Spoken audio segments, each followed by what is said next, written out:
Friends அடுத்த promo என்னன்னு பார்க்கலாம். இப்போ பார்த்தீங்கன்னா, அடுத்த ப்ரமோல வந்து நம்ம விஜயா வந்து டாக்குமெண்ட்ஸ்லாம் மீட்டுட்டாங்க இல்லையா? மனோஜும் விஜயாவும் சேர்ந்து வீட்ல யாருக்கும் தெரியாம அத வந்து எடுத்து வைக்கிறாங்க மனோஜ் ரூம்ல. இப்போ வந்து ஸ்ருதி விஷயம் வந்து போயிட்டு இருக்கிறதுனால எல்லாரும் பார்த்தீங்கன்னா, ஸ்ருதி, ரவி விஷயம் இப்படி ஆயிடுச்சு அப்படின்னு சொல்லிட்டு ரொம்ப டென்ஷனா இருக்காங்க. மீனாவும் பார்த்தீங்கன்னா, ஸ்ருதி கிட்ட போய் பேசுறாங்க. என்னதான் ரவி மேல தப்பில்லனாலும், இதுக்கு எல்லாமே ரவியும் ஒரு காரணம் அப்படின்ற மாரி ஸ்ருதி வந்து கோவப்படுறாங்க. நான் அப்பவே கூப்பிட்டுருந்தா இதெல்லாம் நடந்திருக்குமா? வந்திருக்கலாம்ல என்னோட இதுக்கு அப்படின்னு சொல்லிட்டு, என்னோட ரெஸ்டாரண்ட்டுக்கே வந்திருக்கலாமே அப்படின்னு சொல்லி, நம்ம ஸ்ருதி வந்து ரொம்ப புலம்பிட்டு இருக்காங்க. மீனா வந்து எல்லாத்தையும் சொல்லி எடுத்து, நம்ம ஸ்ருதிய, ரவிய அங்கருந்து கூட்டு போறாங்க.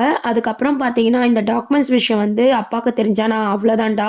இப்ப வேற கோர்ட்டுக்கு வேற நம்ம கிளம்பிட்டுருக்கோம். அத பத்திரமா எடுத்து வச்சு அப்படின்ற மாரி ரோகிணிக்கு விஷயத்த பத்தி பேசி, நம்ம விஜயாவும், மனோஜும் வந்து பேசிட்டு இருக்க போறாங்க. அடுத்த ப்ரோமோ அப்படின்னு பார்த்தீங்கன்னா, நம்ம திருப்பியும் ரோகிணியோட கோர்ட் சீன் தான் வந்து காட்டப் போறாங்க. கோர்ட்டுக்கு வந்து மீனா, முத்தும் போலாமா வேணாமா அப்படின்ற மாரி யோசிக்க போறாங்க. கடைசில இது மாரி மயக்கடிச்சுலாம் விழுந்தாங்க இல்லையா விஜயா, அதனால திருப்பி அம்மாக்கு எதனா பிரச்சனை வரும். இந்த டைம்ல வந்து நம்ம தான் அம்மாக்கு சப்போர்ட்டா இருக்கணும் அப்படின்னு சொல்லி எப்பவும் போல மீனாவும், முத்துவும் பார்த்தீங்கன்னா, அவங்க கூட கிளம்பி போறாங்க. கோர்ட்ல வந்து பார்த்தீங்கன்னா, நம்ம ரோகிணி என்ன முடிவுல இருக்காங்க அப்படின்னு பார்த்தீங்கன்னா, ஒண்ணு டைவர்ஸ் இந்த கேஸ வந்து ரத்து பண்ணணும். அப்படி இல்லன்னா விஜயா மேல எல்லா பழியும் போட்டுடணும் அப்படின்ற மாரி ரோகிணியோட பிளானா இருக்கு. ரோகிணியோட அம்மாவும் பார்த்தீங்கன்னா, இப்படிலாம் பண்ணினா இன்னும் வந்து எப்படி மாப்பிள்ளை வந்து உன்னை ஏத்துப்பாரு அப்படின்ற மாரி கேட்டுட்டு இருக்காங்க. இல்லம்மா எங்க அத்தை வந்து இதுக்கப்புறம் திருந்த மாட்டாங்க. மனோஜ் வந்து பிரிச்சா மட்டும் தான் நானும் மனோஜும் வந்து வாழ முடியும். அவங்க அம்மாகிட்ட இருந்து அவர பிரிக்கணும் அப்படின்ற மாரி ரோகிணி அடுத்த பிளான் போடுறாங்க. அடுத்து ரோகிணியோட பிளான் என்னன்னு நம்ம எல்லாருக்குமே கரெக்ட்டா தெரிஞ்சிடுச்சு.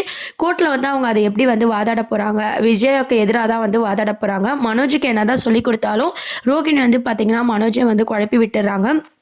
திருப்பியும் பார்த்தீங்கன்னா, ஜட்ஜ் வந்து யாருனா ஒருத்தர் தெளிவா சொல்லுங்க அப்படின்ற மாரி தான் டென்ஷன் ஆக போறாங்க.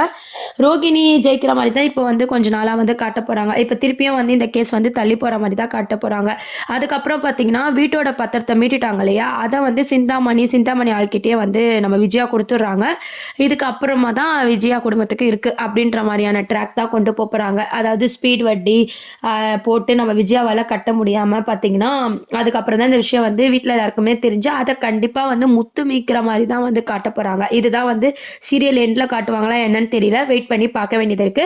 இப்போதைக்கு பார்த்தீங்கன்னா, ரோகிணியோட விஷயம் வெளிய வந்தாலும், ரோகிணிக்கும் மனோஜுக்கும் டைவர்ஸ் ஆகுமா அப்படின்ற ஒரு ட்ராக்கு. இன்னொரு ட்ராக் பார்த்தீங்கன்னா, ஸ்ருதிக்கும், ரவிக்கும் உள்ள ஒரு பிரச்சனை. அது ஒரு ட்ராக்கா கொண்டு போயிட்டு இருக்காங்க. அப்புறம் வீடு வந்து கைவிட்டு போகுமா அப்படின்ற மாரியான ட்ராக்கு கொண்டு போயிட்டு இருக்காங்க. வெயிட் பண்ணி பார்ப்போம் என்ன ஆக போகுதுன்னு சொல்லி. இதுதான் அடுத்த ப்ரோமோவா இருக்கு. தேங்க்ஸ் ஃபார் வாட்சிங்.